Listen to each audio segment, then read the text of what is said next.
First at 10, 6 years of waiting are over. In a packed courtroom of San Antonio firefighters, today Emond Johnson learned his fate. In 2017, Johnson told investigators he set his gym on fire because he was late on rent payments.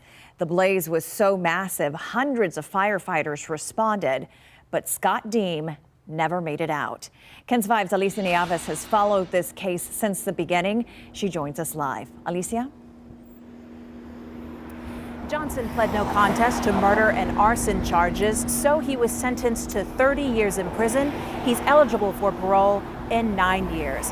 DA Joel Gonzalez said he was ready to take this to trial, but he said it was ultimately Scott Deem's family who wished to resolve this with a plea deal.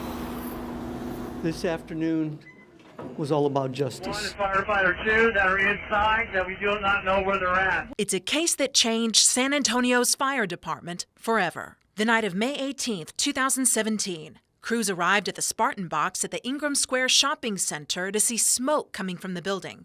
They thought someone was still inside, including gym owner Emond Johnson, who we interviewed as he watched the fire from the sidelines. He got contacted that the box was on fire. I didn't believe it. Firefighter and fitness lover Scott Deem died in the fire. Chief Charles Hood says crews found Deem laying on stacks of kettlebells. You kind of took away some of our innocence because now we realize, okay, there are people out there that want to harm us.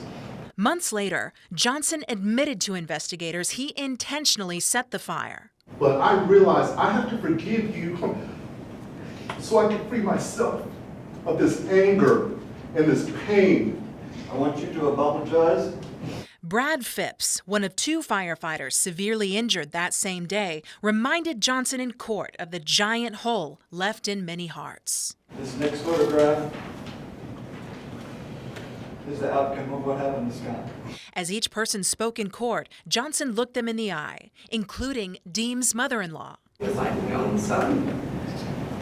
My daughter met him when they were 17 years old. And daughter.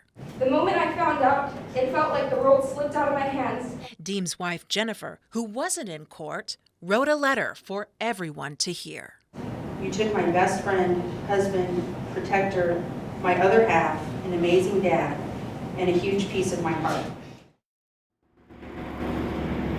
Johnson has no right to appeal. This case also makes history in San Antonio. It marks the first time a firefighter was lost in a fire since 1891 who crews couldn't get out. Live on the Northwest Side, Alicia Nieves, KENS 5.